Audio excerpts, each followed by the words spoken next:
नमस्कार, good evening. 91.9 friends FM. मैं हूँ आरजे अनिमेश और एक बार फिर से आप सभी का बहुत बहुत स्वागत है संडे इवनिंग आपके फेवरेट डिजिटल शो रविवार की शाम सितारों के नाम में। आज की जो हमारी सितारा है ना, उनकी मैं जितनी तारीफ करूँ उतनी कम है। यह सेलिब्रिटीज के इंटरव्यूज तो आपने बहुत देखे हैं, सुने हैं रविवार की शाम सितारों के नाम में, लेकिन ये किसी सेलिब्रिटी से कम नहीं है और इन्होंने हम सबका दिल जो है वो जीत लिया है। और इनके साथ बातें करनी है, कुछ पॉजिटिविटी लेके बातें होगी, नई बहुत सारी चीजें जो है वो जानेंगे। समाज की कुछ सोच जो है, उन सोच को बदलने की इस वक्त बहुत जरूरी है। मैं बता दूं, इस वक्त हमारे साथ जुड़ चुकी है नन अदर देन पवन यादव, जिनके साथ हमारी बातें होने वाली। First transgender lawyer in Maharashtra and second transgender lawyer of the country. ये बहुत ही प्राउड मोमेंट है क्योंकि उनके साथ आज हमारी बातें हो रही है। आपका बहुत बहुत स्वागत है 91.9 फ्रेंड्स एफएम कोलकाता में। जी नमस्ते। बहुत अच्छा लग रहा है, आपके साथ बातें हो रही है। तो मैं सबसे पहले तो आपको बधाई देना चाहूंगा। आप पहली ट्रांसजेंडर लॉयर जो है वो बनी है महाराष्ट्र की। कैसा लग रहा है, कुछ अगर आप बताएं सबसे पहले। जी थैंक यू सो मच आपकी शुभेच्छा के लिए। मेरी तरफ से, मेरे कम्युनिटी तरफ से आपके लिए भी शुभेच्छा है कि आप कलकत्ता में रह के भी मैं महाराष्ट्र में रहती हूँ और आप मेरी आवाज़ लोगों तक पहुँचा रहे हैं, उसके लिए मैं आपको दिल से धन्यवाद कहूँगी पहले तो। और कैसा लग रहा है, बस कहते हैं ना कि कठिनाइयाँ तो भगवान रामचंद्र जी को भी आई थी। इतने बड़े समुद्र लांघने के टाइम पे तो लोगों ने सोचा हम समुद्र कैसे लांघेंगे, बस पत्थर पे राम नाम लिखते गए और पानी में डालते गए, पूरे समुद्र में डालते गए, पूरे समुद्र के बाद वापस उन्होंने गए। वैसे ही हमारा जीवन भी राम नाम से ही शुरू हुआ है। कहते हैं ना, भगवान राम जी ने जो आशीर्वाद दिया है, आने वाला कलयुग आपका होगा। और आज किन्नर हर एक फील्ड में काम कर रहे हैं। हमारी हर बहनें को देखोगे, कोई जज बन रहा है, कोई पुलिस बन रहा है, कोई फोटोग्राफर, जर्नलिस्ट, हर उसी प्रकार से हमारे मेरा जीवन भी एक कठिनाई से गुजर के यहाँ तक पहुँची हूँ। इन सब में सबसे बड़ा श्रेय है समाज का, कि समाज ने मेरी अगर निंदा नहीं की होती तो मैं यहाँ पहुँचती नहीं। कहते हैं ना कि लोगों ने पत्थर मारे और हमने उस पत्थर को जमा करके दीवार खड़ी कर दी, वो दीवार है वकालत की पढ़ाई। क्या बात, क्या बात है, दिल खुश कर दिया आपने। बहुत ही प्राउड मोमेंट है और मैं मुबारकबाद देता हूँ, दिल से आपको मुबारकबाद देता हूँ। जिस तरह से आपने काम किए हैं, अच्छे काम करना चाहती हैं आने वाले दिनों में भी, उनको लेकर के बातें करेंगे। लेकिन सबसे पहले चलिए थोड़ा सा भूतकाल में जाते हैं। जौनपुर डिस्ट्रिक्ट यूपी की आप रहने वाली हैं और वहां से आपने अपनी लाइफ जो है वो शुरू की। तो कितना कठिन था रास्ता, कितना कठिन था, कुछ बताना चाहेंगे शुरुआती दौर की अगर हम बातें करें। जितनी बड़ी मंजिल होगी उतना कठिन रास्ता होगा। अगर मेरा सपना बहुत बड़ा है तो जरूर है कि मुझे कांटों की तरह गुजरना पड़ेंगे, तब तो कमल हासिल होगा मुझे, गुलाब हासिल होगा मुझे, ऐसा है। तो मेरा जन्म उत्तर प्रदेश में हुआ है, जौनपुर जिले में। इसके बाद मुंबई में आ गई। मुंबई में सारा मेरा परवरिश, सारा एजुकेशन मेरा मुंबई में। मेरे फादर गवर्नमेंट ऑफिसर हैं एमटीएनएल में। माँ बाप का मुझे बहुत ही सपोर्ट मिला। जब लोग कहते थे कि अरे आपका लड़का ऐसा है, आपका लड़का वैसा है, तो मेरे माँ बाप कहते थे कि कैसा भी है पर खुद कमा खा सकता है ना, तो हम उसको घर से बाहर नहीं निकालेंगे। एटलीस्ट कैसा भी है वो अपना पढ़ाई कर रहा है, गलत काम तो कर नहीं रहा है। तो माँ बाप ने जो मेरा हाथ थामा, उसका सबसे बड़ा जरिया है कि मैं यहाँ तक शिक्षा ग्रहण कर पाई। मेरे फादर एक ही चीज सिखाते थे कि सब कुछ सब बांट सकता है, लेकिन ज्ञान कोई नहीं बांट सकता। भाइयों में बंटवारा हो जाएगा, सब बढ़ जाएगा, पर ज्ञान कोई ले सकता है। उसी तरीके से जो मेरा ज्ञान था, जो मेरे अंदर कैपेबिलिटी थी समाज में काम करने की, कितना भी लोगों ने मुझे प्रताड़ित किया वो कोई बांट नहीं सका, उल्टा मैं उभर के आई। जितना हम कोयले में बोलते ना घसते हैं, उतना हीरा चमकता है, वैसे ही मैं लोगों की देन है जो मैं आज यहाँ तक पहुंची हूँ। मुझे ऐसा उम्मीद है। क्या बात है। सबसे पहले इस इंटरव्यू की शुरुआत में मैं आपसे जानना चाहूंगा, मैं आपको पवन कहूँ या पवित्र कहूँ, क्या कहूँ आपको। देखिए, मेरे को सब यही सवाल पूछते हैं कि आपने नाम क्यों नहीं चेंज किया, तो मुझे लगता है कि नाम चेंज करने से मेरी आइडेंटिटी नहीं होती है। मेरी जो काम है वही मेरी नाम है, वही मेरी पहचान है। तो जो मेरे माँ बाप ने नाम दिया है वो नाम बहुत सोच समझ के रखा होगा नाम उन्होंने पवन, इसलिए ये नाम जीवन भर यही जारी रखना चाहती हूँ मैं। बहुत खूब, बहुत खूब। ये मैंने बहुत सारे इंटरव्यूज इससे पहले भी किए हैं, लेकिन मैंने देखा है कि उन सभी ने नाम अपने बदल के ही इंटरव्यूज दिए हैं। लेकिन बहुत अच्छा लग रहा है, मैं आपको पवन ही कहूंगा, और बहुत अच्छा लग रहा है आपके साथ बातें करके आज। मैं जानना चाहूंगा कि कितना चैलेंजिंग है ये जो एलएलबी की पढ़ाई आपने की। सबसे पहले तो पढ़ाई छोड़िए, फॉर्म कैसे आपको मिला, क्या कितनी कठिनाइयों का सामना करना पड़ा? और जहाँ तक मुझे खबर मिली है कि 14 साल के उम्र में एक हादसा होने के बाद से आपने कुछ सोच लिया था कि मुझे एलएलबी और लॉयर बनना है। अगर आप शॉर्ट में संक्षेप में कुछ अगर बताएं मैम। जब मैं माइनर थी 14 साल की, तभी मेरे ही जानने वाले में से किसी एक ने मेरा शारीरिक शोषण किया था। उसके बाद मेरी पूरी जीवन बदल गई। मुझे समाज ने यही बोल के धक्का मारा कि क्या लड़के का बलात्कार होता है। न्यायालय में भी वही बात हुई, हर जगह यही बात सुनने पे मुझे ऐसा लगा कि मैं जब मिरर देखती थी तो मुझे एक पवन नहीं, लाखों पवन दिखते थे। क्योंकि मैं ऐसा सोची कि अगर मैं अपने आप को उस काबिल बना के लोगों की आवाज़ बनूंगी, लोगों को न्याय दिला सकूंगी, तो ये न्याय ऐसे तो कोई दिला नहीं पाएगा। तो न्याय दिलाने के लिए न्याय की पढ़ाई पढ़ाई करनी पड़ेगी। तो मैंने सोचा कि मैं लॉ करूंगी, और लॉ करके आज मैं आपके सामने एक एडवोकेट बन के मैं खड़ी हुई हूँ। और आगे भी मेरा जो जीवन है वो समाज के हित के लिए काम करेगा। पूरा जीवन मेरा समर्पित है उनके लिए। फॉर्म भरने के टाइम पे लोगों ने, जब मैं ट्रांसजेंडर कॉलम पे फॉर्म भरी, तो लोग मुझे ऊपर देखे, अरे जींस टी शर्ट पहन के तुम ट्रांसजेंडर कैसे हुए? मैंने बोली यही मेरी आइडेंटिटी है। तो कहता है फॉर्म रख दो, आप दूसरे कॉलेज में ट्राई करो। मैं बोली फॉर्म का मैंने पे किया है, फॉर्म तो मेरे को दे दो आप, मैं करती हूँ मैं। फिर मैंने यहाँ वहाँ काफ़ी भागदौड़ करके मैनेजमेंट कोटा से मैंने एडमिशन लिया। और मैंने एक सोचा कि अगर मैं अपने आप को ज़्यादा ये करती हूँ तो मेरा एजुकेशन कंप्लीट नहीं हो पाएगा। इसलिए लोगों में ढलना सीखो, जैसे लोग जैसा देश वैसा भेष। मेरी कुछ इच्छाओं को मार के मैंने उनके साथ बैठ के अपना 3 साल गुजारा, उनको मालूम भी नहीं पड़ा कि मैं ट्रांसजेंडर हूँ। आज जब लोग मुझे टीवी पे देखते हैं तो कहते हैं अरे आप ऐसे थे, हमें मालूम नहीं पड़ा। सॉरी हाँ, कुछ मेरे से अगर बुरा वर्ड निकला रहेगा कभी जीवन में तो ऐसा लोग मुझे फोन करके बोल रहे हैं। अब आप बताइए। तो मैं जानना चाहूंगा, 3 साल आपने पढ़ाई की, किसी को समझ में नहीं आया, किसी किसी किसी ने आपको नहीं समझ पाया? आप पूरे मेल की तरह ही, लड़के की तरह ही आप रहती थी? जी। क्या बात, क्या बात है। मैं जीन्स टी शर्ट पहन के जाती थी।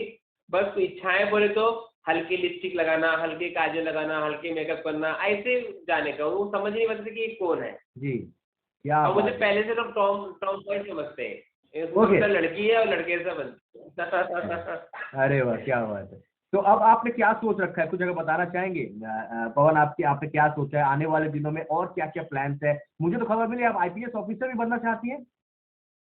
जी देखिए, अगर कानून की पढ़ाई करके लोगों को मैं न्याय दिला नहीं पाऊंगी तो बोलते हैं ना, उस कुर्सी पे बैठेंगे जहाँ से न्याय मिलता है। इसलिए मैंने सोचा है कि एजुकेशन की कोई लिमिट नहीं होती है, ना कोई उनका एज होता है।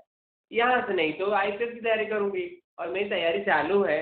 क्या पता नेक्स्ट इंटरव्यू में आईपीएस ऑफिसर बन के आऊँ आपके पास। बिल्कुल ऐसा भी हो बिल्कुल, मैं सकता है। मैं आपको ऑल द बेस्ट कहना चाहता हूँ पवन। चाहता हूँ कि नेक्स्ट जब इंटरव्यू हो तो मेरा जो सीना है वो चौड़ा हो जाएगा। आईपीएस पवन यादव के साथ मेरी बातें होगी, इंशाल्लाह वैसे ही कुछ हो। लेकिन पवन मुझे बताइए कि कितना कुछ बदल गया है, अगर हम बातें करें 8 साल, 10 साल, 15 साल के, अगर आपकी कम्युनिटी की बातें करें। जैसे कि आपने भी स्टार्टिंग में कहा कि फोटोग्राफर्स बन रहे हैं, अच्छे अच्छे काम करते हुए आप सब नजर आ रहे हैं। तो कितना कुछ बदलाव आपने देखा है, क्या कहना चाहेंगे? देखिए, बदलाव तो हमारे अंदर आ रहा है पर समाज के अंदर नहीं आ रहा है। समाज में एक्सेप्टेंस नहीं है हमको लेके। इस चीज को लेके हम बहुत दुखी है। आज माँ बाप घर से हमको बाहर निकालते हैं तो ये सबसे बड़ा श्रेय जाता है समाज को। हम कहते हैं ना, 4 लोग क्या कहेंगे। मैंने अक्सर यही देखा कि जो 4 लोग कोई और होते नहीं है, वो 4 लोग लास्ट में राम राम सत्य कहते हैं, मरने के बाद कहते हैं, और हमें पता भी नहीं कि कौन है 4 लोग। तो ये जो सोच है, इस 4 लोगों की बात कब तक खत्म होगी, ऊपर वाला ही जाने। लेकिन मैं कहती हूँ कि हमारा समाज जिस दिन और उभर के आएगा, आज एक वकील नहीं, ऐसे कई वकील कोर्ट में दिखेंगे, उस दिन समाज का मुंह बंद हो जाएगा। और रही बात राजनीति में हमारे कई लोग, उत्तर प्रदेश में सोनम यादव बहन है हमारी, मुख्यमंत्री जी ने उनको राज्यमंत्री का दर्जा दिया। हर फील्ड में आ रहे हैं, पर समाज कब फील्ड में हमको लाएगी पता नहीं। अच्छा, आशीर्वाद हमारा बरोबर चाहिए लोगों को, शादी ब्याह में हम चाहिए, बच्चे होंगे तो हम चाहिए, लेकिन अगर हम उनके पड़ोसी बनना चाहे तो उनको नहीं चाहिए। मैं किसी और का बच्चा हूँ, उनके घर में मुझे बहुत प्यार मिलेगा, मुझे मेरे घर से प्यार नहीं मिलेगा। बहुत सारी चीजें होती है, माँ बाप चाह के भी नहीं चाहते। रीजन समाज। तो समाज के ऊपर जब तक लोगों में अवेयरनेस नहीं होगा ट्रांसजेंडर के बारे में, तब तक उनके अंदर वही आता है कि किन्नर जब नाम आता है तो उनको लगता है ट्रक के पीछे या सिग्नल के नीचे। उनको ये नहीं पता कि यही ट्रक के पीछे जो है पहुंचे हैं, आप सोसाइटी की वजह से लोग पहुंचे हैं। अगर आप सोसाइटी अगर उनको एक्सेप्ट करती तो वहां तक उनका सफर नहीं होता। अगर ट्रक के लोग बोलते हैं ना, अरे आप लोग धंधा करते हो, अरे धंधा पर करते हैं, पर आप ही का तो बच्चा या आपका बाप या आपका भाई आता होगा धंधे पे, तभी तो वहां तो धंधा बढ़ रहा है इतना। ऐसे तो लोग खड़े नहीं हो रहे वहां पे।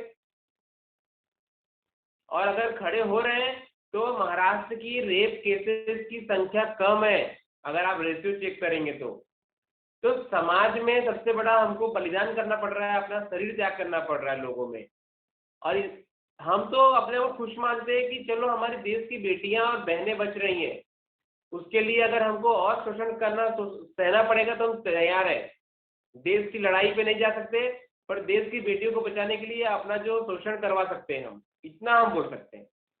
नहीं पवन, मैं चाहूंगा कि सब कुछ लोगों की जो सोच है वो बदले, और आप लोगों को एक अच्छा जो जिस तरह से हमने देखा है कि मेल फीमेल जो है जितना इनको मिलता है रिस्पेक्ट, वैसा ही ट्रांसजेंडर्स को भी मिले, ये हम सब चाहते हैं। और इसीलिए ये इंटरव्यूज हम कर रहे हैं और आपके साथ आज बातें हो रही है। जो लोग इस वक्त देख रहे हैं वो भी मेरी इस बातों को मानेंगे। तो पवन, मुझे बताइए कि और भी क्या क्या कठिनाइयां आपको झेलनी पड़ी है लाइफ में, कितना टफ था ये?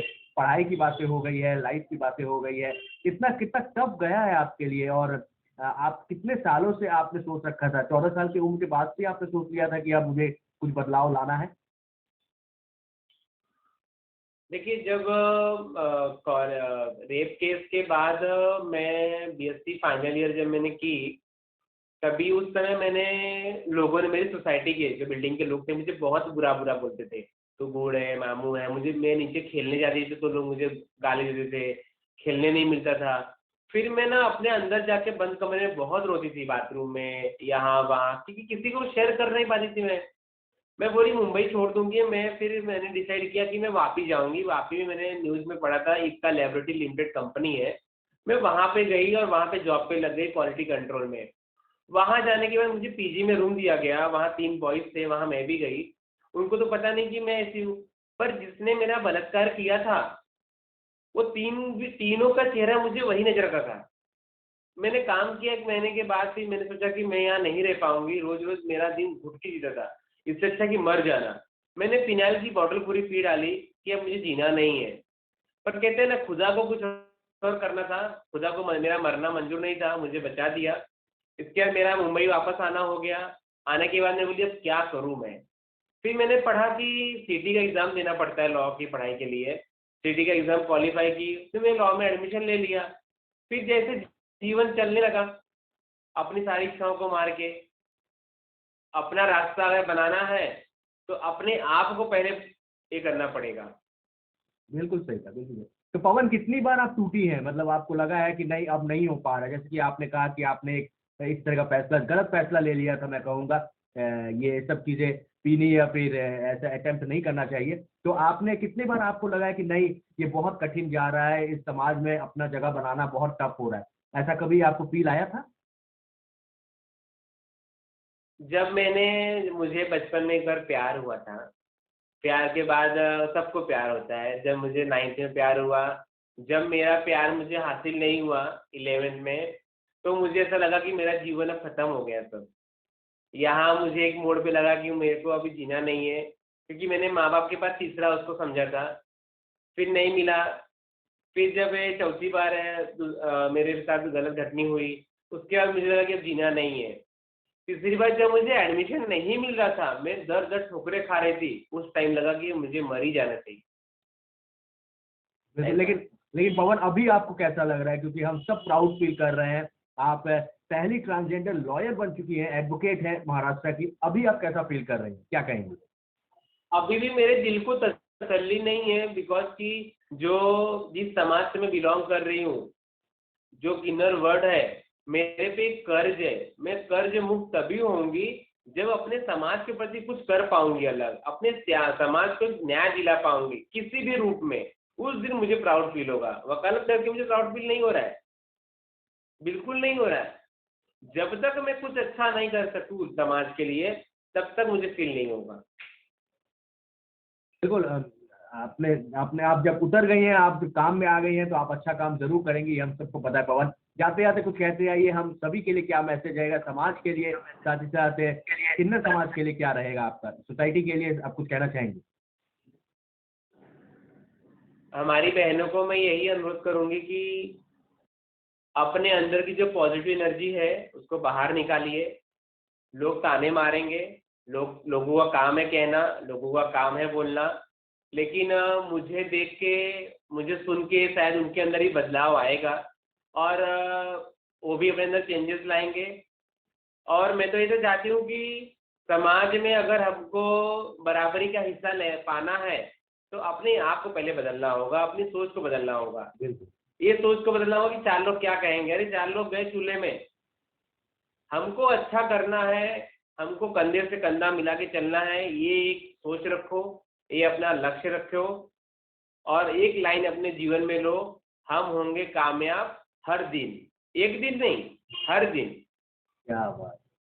बिल्कुल आपने सही कहा, हम होंगे कामयाब हर दिन। Thank you so much Pavan जी, हमारे साथ बातें करने के लिए। बहुत अच्छा लगा आपके साथ बातें करके, आपने हम सबका दिल जीत लिया। इसी तरह से खुश रहिए, और आपको अभी बहुत आगे जाना है। किसी तरह की हेल्प की जरूरत हो, हम सब आपके साथ हैं। और कोलकाता के फ्रेंड्स एफएम के साथ बातें करके बहुत अच्छा लगा, बहुत अच्छा लगा आपके साथ बातें करके। Thank you so much Pavan ji, thank you so much Pavitra, हमारे साथ बातें करने के लिए। Thank you so much. बिल्कुल लाइव आज हमारे साथ थी नन अदर देन हम सबकी फेवरेट है पवन, जो हमारे साथ जुड़ी हुई थी, पवन यादव, जिनके साथ हम बातें कर रहे थे इस वक्त हमारे शो रविवार की शाम सितारों के नाम में। पहली ट्रांसजेंडर लॉयर है, एडवोकेट है महाराष्ट्र की, और सेकंड ट्रांसजेंडर लॉयर है ऑफ द कंट्री। बहुत ही बड़ी बात है ये छोटी मोटी बात नहीं है। लॉयर तो हर कोई बन जाता है, लेकिन इस समाज को लॉयर बनने में काफी मुश्किलों का सामना करना पड़ता है, और ये सेकंड ट्रांसजेंडर है पूरे हिंदुस्तान की लॉयर है, तो ये बहुत ही बड़ी बात है। तो एक स्पेशल एपिसोड था आप सभी के लिए आज रविवार की शाम सितारों के नाम का। तो हमारे साथ जुड़े रहिए, नेक्स्ट संडे एक और सितारा के साथ मुलाकात जरूर मैं कराऊंगा। तब तक अपना ख्याल रखिएगा। Love you, take care and Shapath है।